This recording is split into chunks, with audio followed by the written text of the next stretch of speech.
Hey, what's going on, everybody? This is Simon, and you're watching Cryptechology. In today's episode, we're going to go over Handshake. So, Handshake is a blockchain that I was working on and still working on. I don't know why I keep saying was. Because I think I was saying was because I was making videos on this and then I had stopped and now I'm starting again. But I'm still part of the Handshake community. I help support the Handshake blockchain by verifying the transactions as a miner. So, in the beginning of my blockchain and crypto mining journey, I started off a little bit different than a lot of other miners going into this ecosystem. See, a lot of people, when they first started out, they first dove into either GPU mining or Bitcoin mining. But at that time, the market was extremely high. The prices were ridiculous, and it was kind of difficult to even get your hand on some equipment. So at that time, it was definitely difficult for anybody looking to get into mining on the business side of things and want to get some more equipment to, to potentially generate some revenue. It was tough. And I needed to find a way of breaking into this space without breaking the bank and without getting involved in a situation where I'm overspending and I'll never receive my ROI. Well, that's where I'm overspending and I'll never receive my ROI. Well, that's where I was able to obtain Helium hotspots. So the Helium blockchain was a really great opportunity for someone starting off in mining because this was a hardware mining blockchain, and it used the consensus algorithm known as proof of coverage. And proof of coverage basically was, obtaining a hotspot, and that hotspot would verify coverage, verify that you are legitimately providing IoT LoRaWAN coverage in your area, and it would verify your location by communicating with other hotspots within your area. Okay, but this is not a Helium video. I have a lot of videos on Helium. You can go back and take a look at that if you want to learn more about Helium. Stay tuned for more videos about Helium. I'm going to update everybody on what's been going on and where I'm at right now with building out the IoT decentralized wireless network. But there's other blockchains within this ecosystem. I just created a short not too long ago about how September 2022 will begin the new era, the era of the blockchain, the era of chains. Okay, this is going to create an entirely new ecosystem, and it's going to be the proof of work and proof of stake ecosystems. These two communities, these two worlds will coexist because we are moving into a multi-chain world. It was always about multi-chain and cross-chain interoperability. So why September 2022? Well, because there's this thing called the Ethereum Emerge. The Ethereum Emerge is essentially transitioning from proof of work to proof of stake.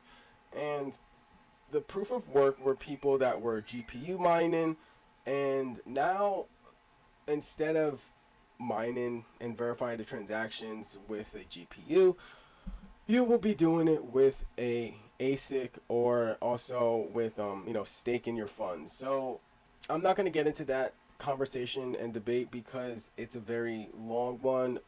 There's a lot of emotions attached to it because the thing is Ethereum is kind of doing the community dirty, all right? Even though this, you can say this was part of their plan since the very beginning, it still doesn't.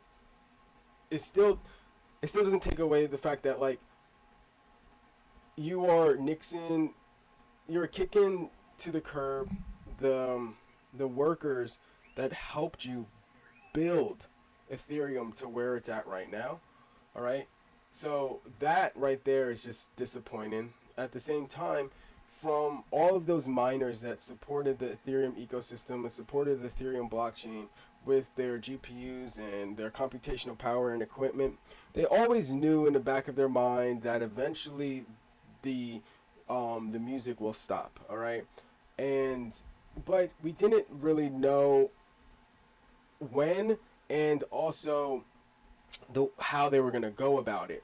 We didn't know if it was potentially going to still offer capabilities of proof of work at the same time, but it looks like Ethereum is going completely proof of stake, because they're focused on, they got bought out. Maybe there's other reasons. Yeah, let's increase the speed of the blockchain and da da da da da blah blah blah. But let's be real. Like, who owns the majority of Ethereum on the chain? All right, what investors are and institutional funds are going to be, majority token holders. So it just, it goes back to, again, if you have deep pockets, you will win.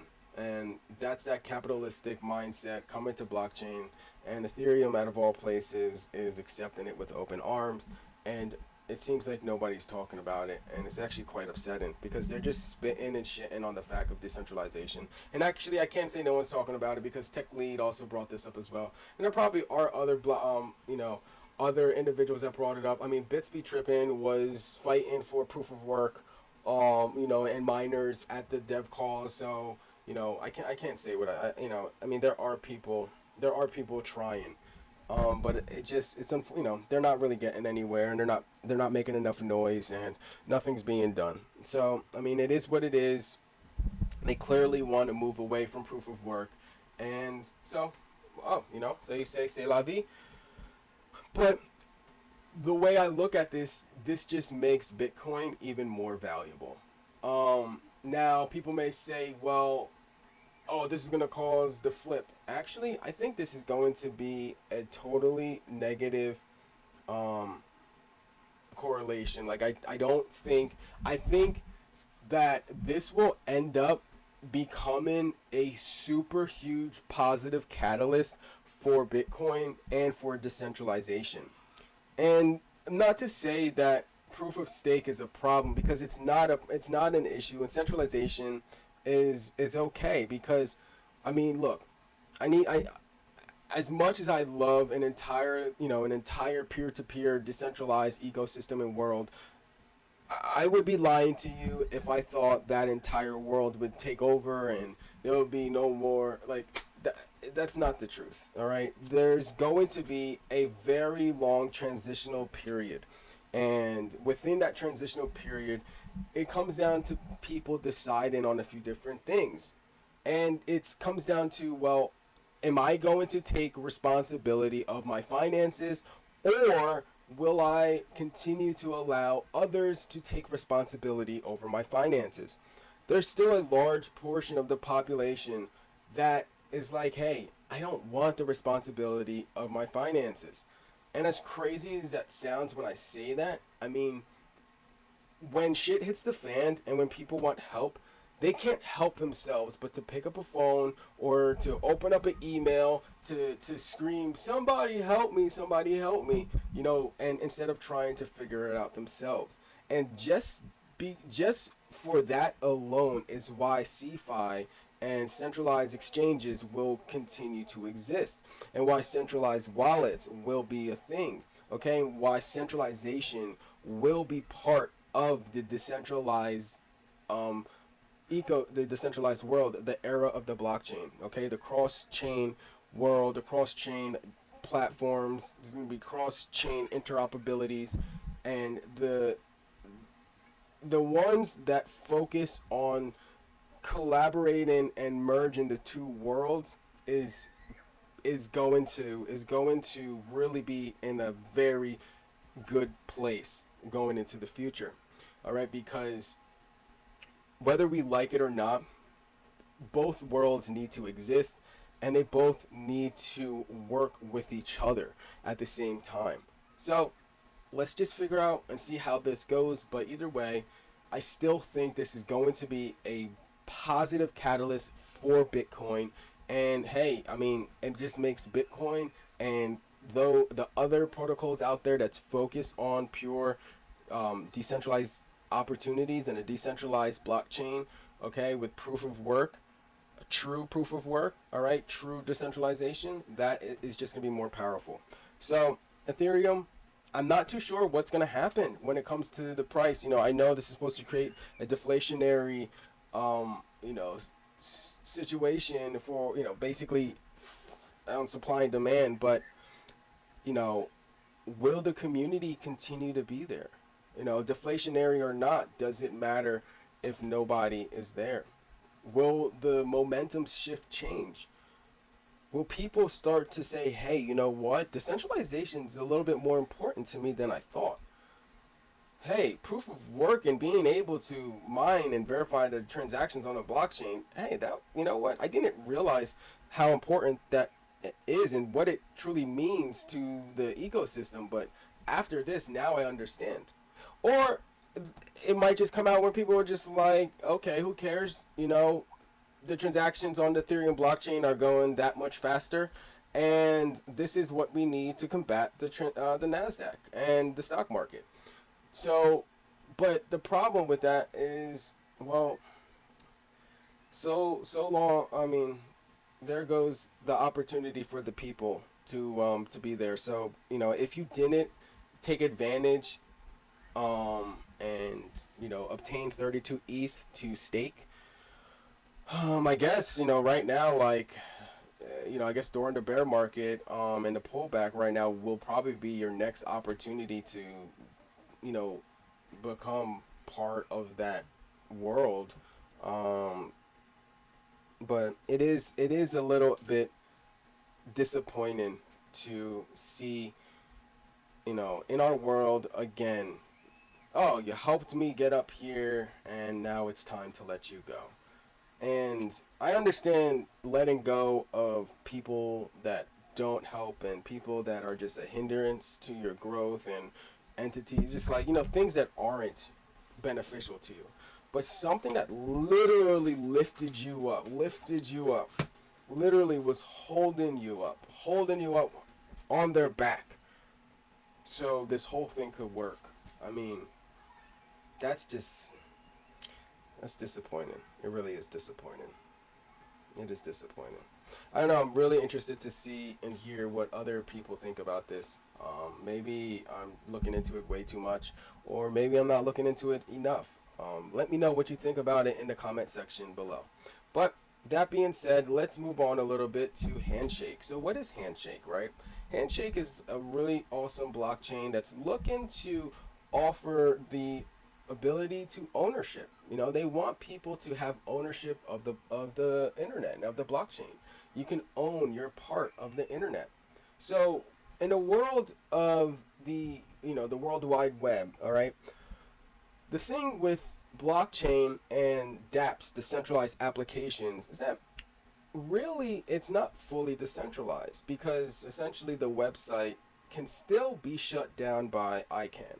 And because of that, the websites is a current vulnerability to the ecosystem. Now, one way to combat that is to own your domains. And I don't mean the sub-level domains. I'm talking about TLDs, top-level domains, all right? Owning your part of the internet and building your dApp, your decentralized application, under that domain. Therefore, establishing a true decentralized platform, okay? And a true, fully decentralized application. See, the Handshake decentralizes the root DNS zone and improves the security of the internet. Handshake is a naming protocol that's backwards compatible with the existing DNS domain name and service system. It does not replace the DNS protocol, but instead decentralizes the root zone file where top-level domains ownership information is stored by adding a distributed and decentralized blockchain-based system. No one can control and anyone can use it. This allows for a root zone that is uncensorable, permissionless, and free of gatekeepers like ICANN. You see, every peer in the Handshake network, alright, cryptographically validates and manages the root zone. All of this completely removes the need for the certificate authority system, okay? Names are logged on the Handshake blockchain, which is essentially one big distributed zone file to which anyone can add an entry to. You see, in the traditional things, in the traditional DNS, you had the owner of it was really just leasing the domain, all right? But under the Handshake DNS, you'll have full ownership, all right? You're not leasing it. Remember, so basically, like you would go to like different places and you would pay like a monthly, fee to use that URL, the www. That's the domain, all right? So you'll have annual leasing fees. That's 1 year. The cool thing about Handshake is that hey, it's a one-time purchase, and then there's small like fees related to how you're interacting with that domain, but it's extremely little, and there's no way near what you're paying for in the traditional DNS system. Okay, and the domain types in the traditional style is, well, we only have the second level, which is the sub level of domains, all right? And from the 1500 TLDs, all right? Out of those 1500 TLDs, an example is like .com, .net, .org. Those are all the top level domains, and then anything like www blah blah blah blah blah .com, all right? The blah blah blah .com, the blah blah blah, that's a sub level, that's a secondary level domain, all right? And the top level is the .com. Whereas in the Handshake DNS system and style of things, we have an unlimited amount of TLDs, top level domains, all right, including from foreign characters and even emojis in the future. Imagine being able to just type in a smiley emoji in the URL search box, and that brings up, your own website.